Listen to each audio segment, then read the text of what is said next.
Peace, people. Today's topic, hip-hop, the gay mafia and hip-hop, and the power of hip-hop.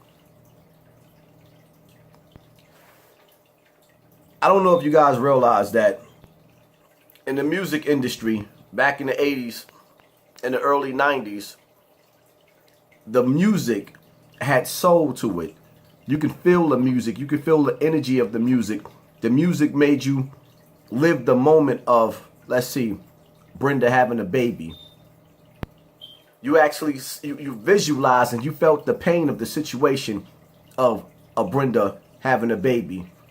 When you listen to music like, let's say, Dear Mama, that was a song that made you appreciate your mother.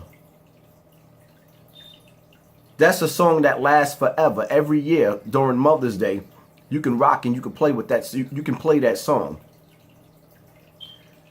So where am I going with this?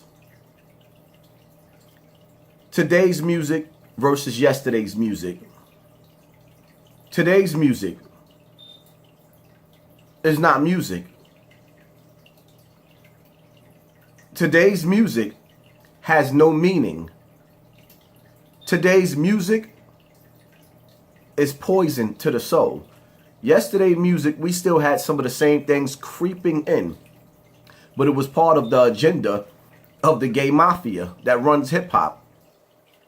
The main objective is to make you lose your righteous self, to make you sell your soul, to lead you astray from being a righteous man, something that we all supposed to be practicing. We supposed to be the sons of righteousness, the daughters of righteousness.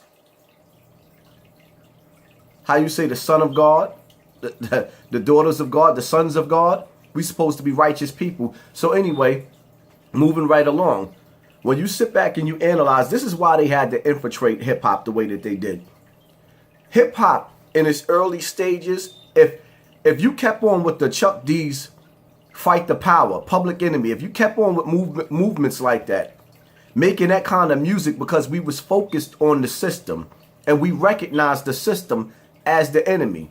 When you deal with the NWA, fuck the police, and you analyze how in those days they was aimed at the system and we recognized the system as the enemy.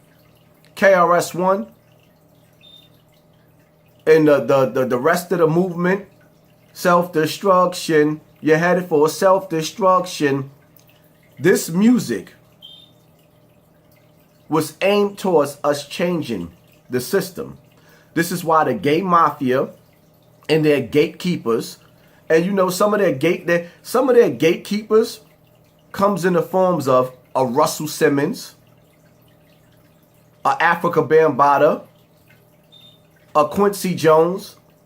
Some of the powerhouses in hip-hop are the gatekeepers for the Illuminati.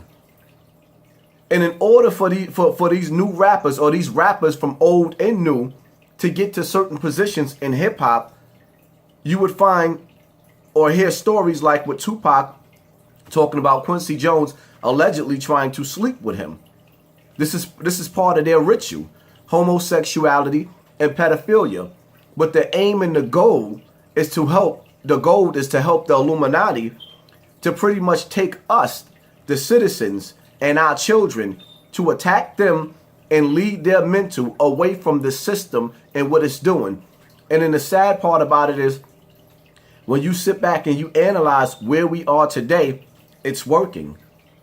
Not only is it working, but if you sat back and you did your homework to see exactly how far this sick, twisted government of Illuminati has gotten in their New World Order plans to take over the world, it's like they, within that little bit of time, that 20-year, 25-year period, they've gotten so far to the point to where that it's almost damn near impossible for us to stop their agenda of population reduction.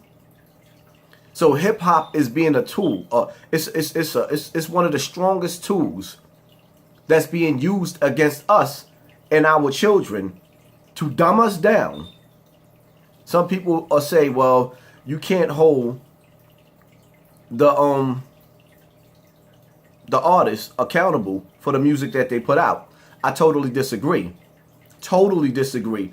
Because if the system, if this satanic system is using this to dumb us down and control the mindsets of our children, then how are we not going to blame the artists for participating and dumbing down their music deliberately to give us this poisonous agenda? And they know, and they know the intent of their slave master that's pushing them, because in all actuality, all these artists, whether you're white or you're black and you're moving in their movement, you're a slave to the system, and you reap the reward of whatever finances you get from it. But they're highly paid slaves that's moving accordingly to the agenda to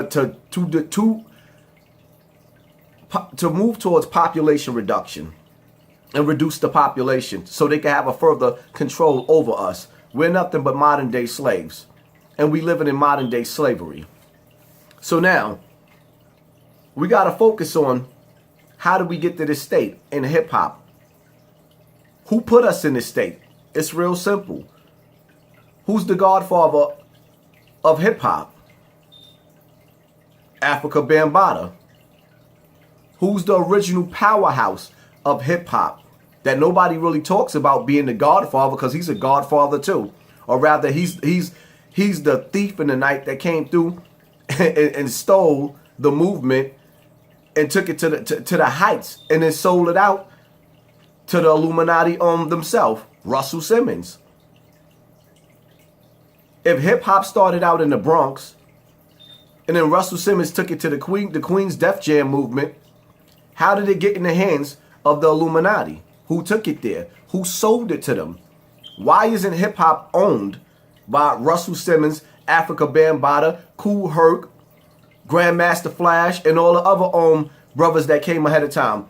This stuff started in our backyard. So how did it end up in the hands of the enemy?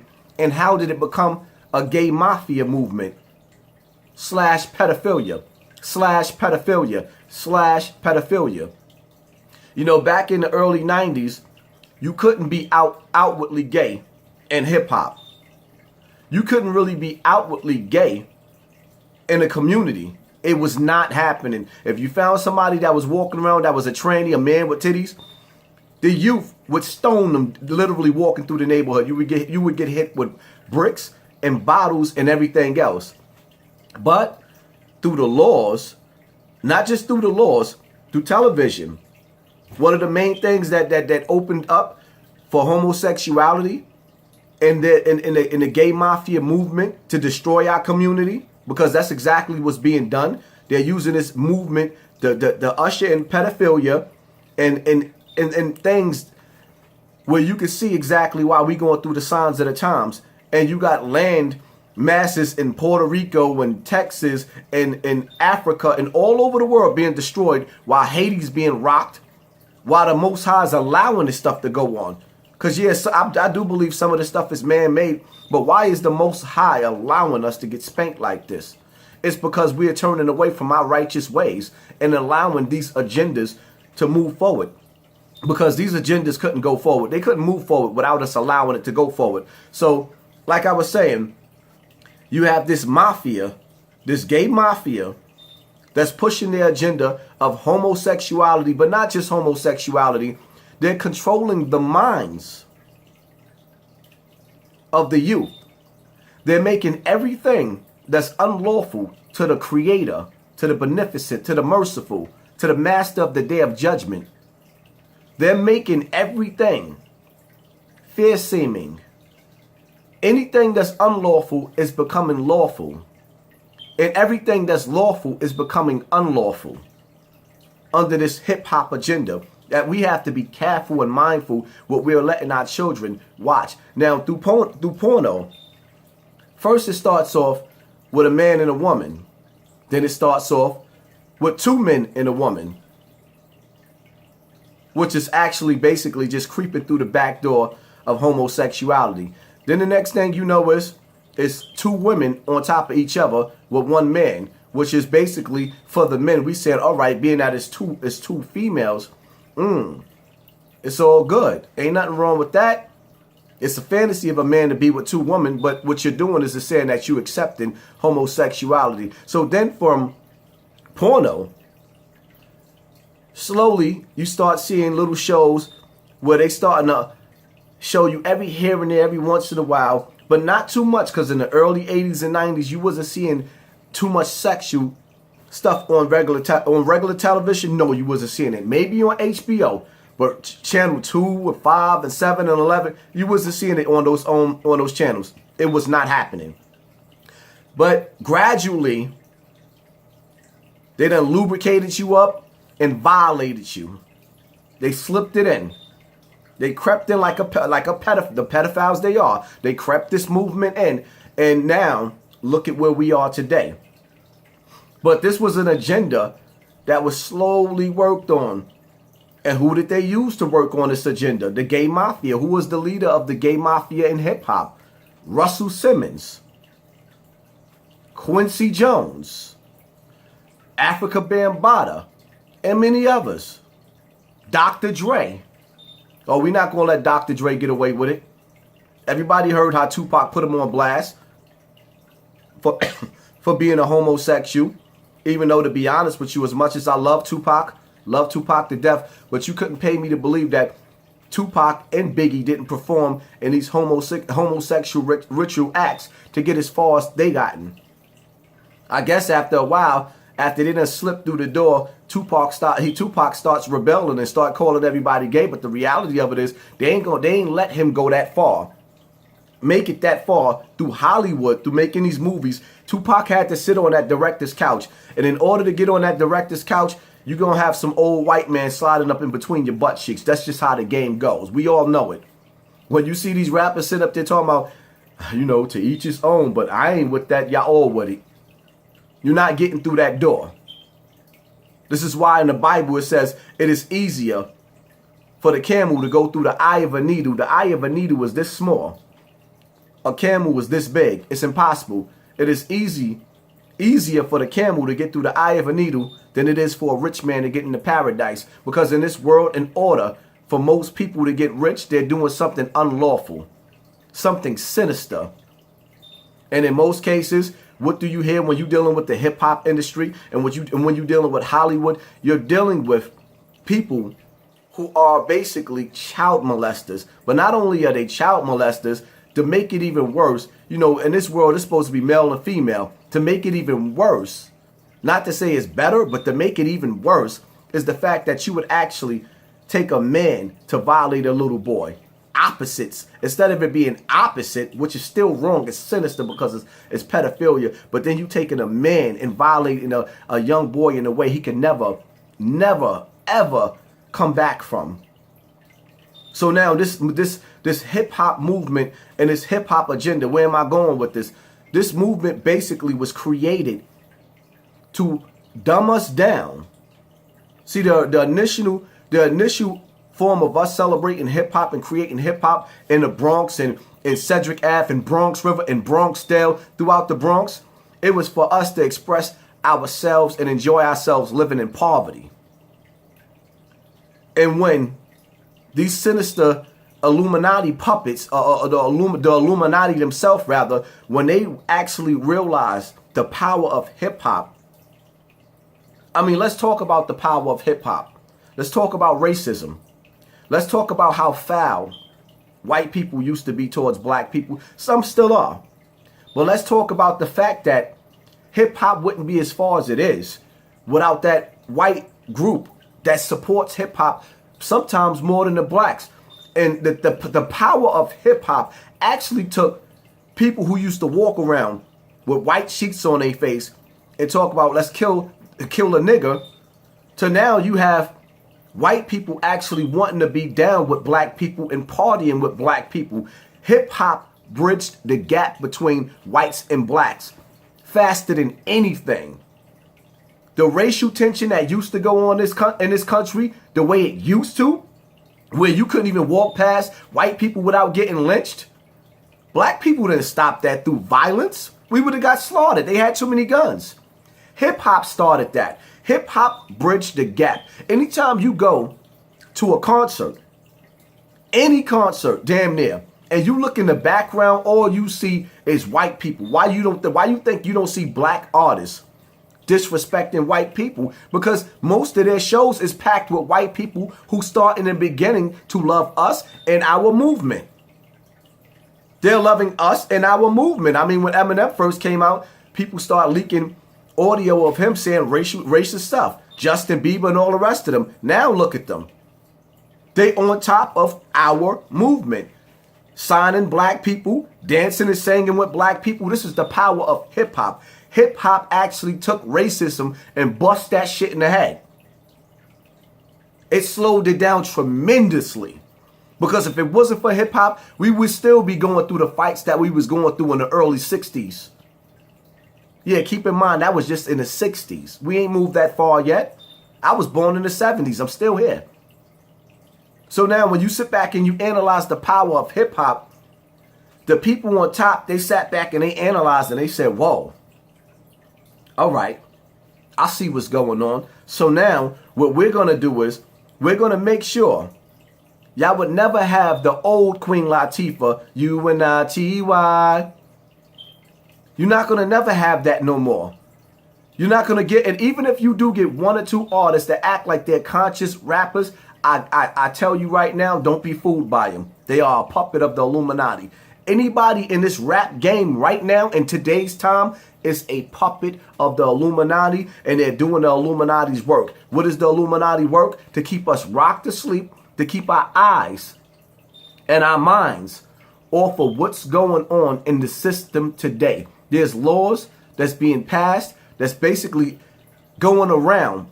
They're going around, and the matter of fact, it's like they shooting right through the Constitution, right in front of our faces, and we're not paying attention to it. And in some years to come, we may not be affected by it because we on our way out. Some of us is on our way out. We're about to die from heart disease, cancer, skin cancers, HIV, whatever you name it.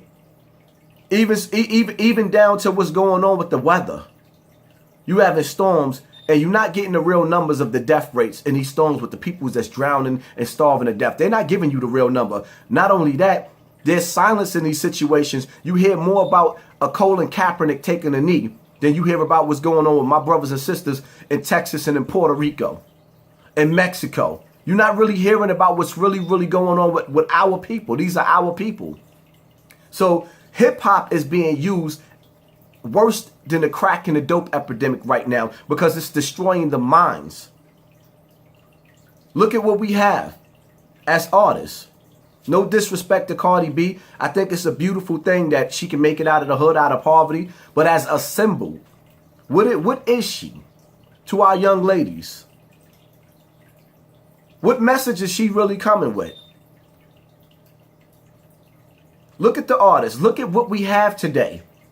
Lil Wayne, one of the biggest junkies since the crack era.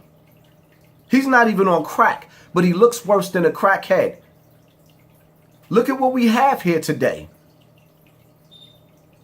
In this music industry, Young Yachty. It hurts the soul just to look at him, let alone listen to his music. Look at what we have here today. Talented young thug. But at the same time, look at what he's doing. Look at what they're having him do. Why Young Thug can't be himself? I've heard some of his music recently like, wow, he could actually spit a little bit. Even though he sounds like a duplicate of Lil Wayne. But look at the agenda. Look at what they're pushing towards us. They're promoting death. And it didn't just start. It had to be worked slowly. You know, what they're doing to us is like they're penetrating us. This is like anal sex to them. They're raping our anal cavity, lubing up. They know they just can't ram it up in there. They got to slide up. This is what they're doing. They're raping us. They're raping our youth right in front of our faces, and we accepting it by allowing them to slip so much of this homosexuality in movies like, or TV shows like Empire. Why is it that every major TV show on TV have to show you some type of form of homosexuality? This was not accepted in the early 80s and 90s. It was always gay people around, but they were not openly outward like this. It did not happen in the African American community. Yeah, that came from the Romans and the Greek or whatever the case. That's their stuff. But in our community, it was not accepted. Okay, so I kind of lost track a little bit because I had to answer my door. But anyway, back to what I was saying.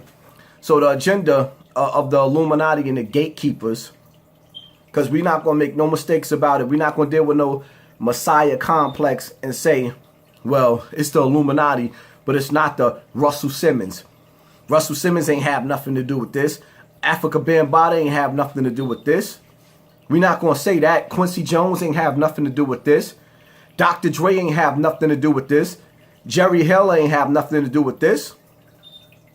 Our people sold us back into slavery through hip hop, and we don't even know. We don't even realize it. We're not paying attention to it. We're not going to see.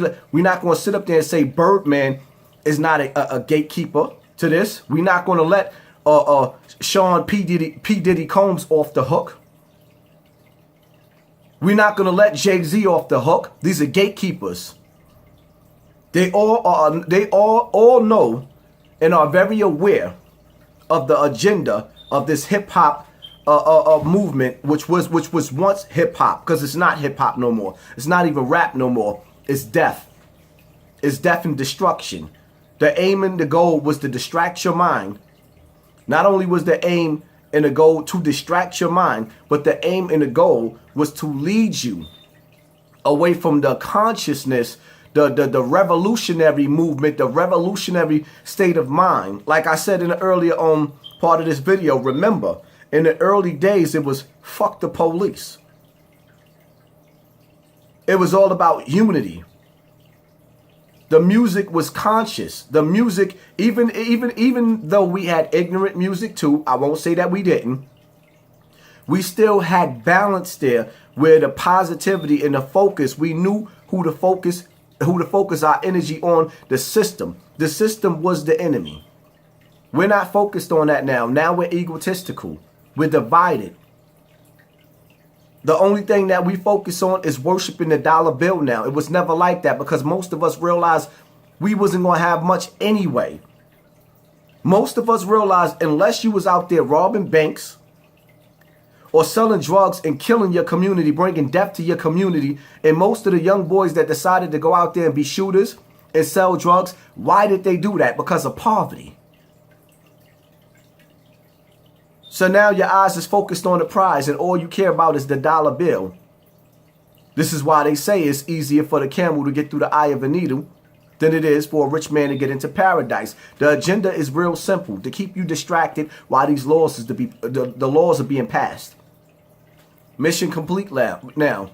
They have us so far. They're so far ahead of us now with their technology. They're so far ahead of us with their plans and the law making and the changes of the law, that it's almost impossible, unless we stop today as a whole, as a people, it's going to be almost impossible to stop what's going on, their agenda, the New World Order. It's almost impossible to stop it, to slow it down, to do anything now, because we're so far gone. Mission complete, thanks to the so-called gatekeepers, the gay mafia. Thank you for helping to destroy the world. Because it ain't just about being black. It's about everybody. Black, brown, yellow, white. The Illuminati don't care about poor white people. I'm going to say it again. The Illuminati don't care about poor white people. In today's time, white people are slaves now too. Some of them realize it. That's why they arm up to go against the system. While black people nowadays just want to be happy. Happy and egotistical. So yeah, this is the movement. This is the movement. This is the agenda of the gay mafia, to keep us distracted from the laws that's being changed. Our freedoms is going out the window. For those of you who read in the scriptures, you can see that we living in the signs of the times, and you can see that it's getting real bad. I'm going to say it again. For those of you who read the scriptures, the Bible, the Quran, the Torah, the Injil, those scriptures that you read, when you can see clear as day. It's like a calendar to the signs of the times, and we are dead smack in the middle of it. It's time to get back put our righteous sword up, and it's time for us to put our righteous shoes in, and it's time for us to get our prayers up, because we fighting a beast that has no mercy. We fighting a beast that'll rape our children like Africa Bambaataa did, molest our children, and then go out there into the world and sing and dance like it's not nothing, and the parents will party right along with these savages. These pedophiles are getting away with promoting pedophilia, destruction to our children like thieves in the night, and we allowing them to. Understand something. This gay mafia is no joke. I just read an article today. So in California now, they trying to pass laws that you can't even speak out and basically verbally have something sarcastic to say against a transgender, or you'll go to jail. Whatever happened to freedom of speech? So now you're going to use gay people, transgenders rather, as an excuse to lock people up, to take away your freedoms of speech. I don't have a problem with a racist KKK member saying, "Die, nigga, die." I have no problem with that. You know why? Because it's his freedom of speech. The same way I could sit up there and say, "You die, cracker, die," if that's how I felt about the situation. These are our freedoms to express ourselves. So once you get to the point to where that you are actually being placed in jail for telling a transgender that it is something despicable about you, you have to understand something. Mission complete. I'm going to say it again. Mission complete. This is what they used hip hop for. To keep us distracted while our freedoms are slowly being taken away. And they can put themselves in a position of power that none of us, because this ain't a black versus white thing no more. White people are slaves now too. It's all about the rich, the Illuminati, the elite. It's the righteous versus the unrighteous. And please don't sit up here and tell me the white man is the devil. Because if you pay attention to YouTube, Google my name and go through YouTube. You're going to see dudes, black dudes, like this Michael cat that don't know me from a hole in the wall, that takes his time out to keep making videos to diss me when I'm trying to put out positive messages. Every video with his 100 views is aimed at attacking me. Then you got the other dude, the other clown dude, the Israelite dude, who actually did his show a few times, attacking me. You got to ask yourself a question. Who are they working for? Who sent them? If I'm an advocate for child abuse, for children, for victims, and all I'm pushing is messages basically to uplift my people, why am I being attacked by these black savages? Why? Mr. Carl Abbott, Mr. Michael Edwards, why y'all attacking me? I don't need an answer for y'all. It ain't really all about the views with y'all. Y'all agents. And it's just clear as day. You make video after video after video attacking somebody who's doing exactly what I'm doing right now, pushing a message out. Watch out for these black devils. Please don't tell me that there's white devils. Oh, the white man is the devil, when you got an Israelite running around attacking a black man. Matter of fact, 2 Israelites. Shout out to my real own Israelite brothers, Tazariak and them, because I'm still cool with them and know I'm not an Israelite. Shout out to them. But you know what? You can't tell me that the white man is the devil when I got white people helping me and I got black people attacking me. Even though I got black people helping me too. So this ain't a war of the white man versus the black man. This is the war versus the righteous and the unrighteous. The rich and the poor. The wicked against the pious. This is where we at today. There is no in between. Y'all got to get in this fight. You can't have the righteous men fighting the righteous men when we got wickedness and we got evilness being plotted and planned every single day. Every single day, the people that rule this world is practicing and working to dumb us down and destroy us in some type of way, physically, mentally, spiritually, financially. Every single day, they never take a day off. And when they die, they already have children and grandchildren and great-grandchildren to go out there to recruit our children and our communities to pull them into their world to make sure that they can keep us down through our entertainment. And I will be going live on this topic most likely tonight. I will be going live either tonight or tomorrow on this topic. So I'm going to cut this video short so we can actually, you know, communicate on this and go back and forth and see, you know, what great minds think alike. Peace and love, people.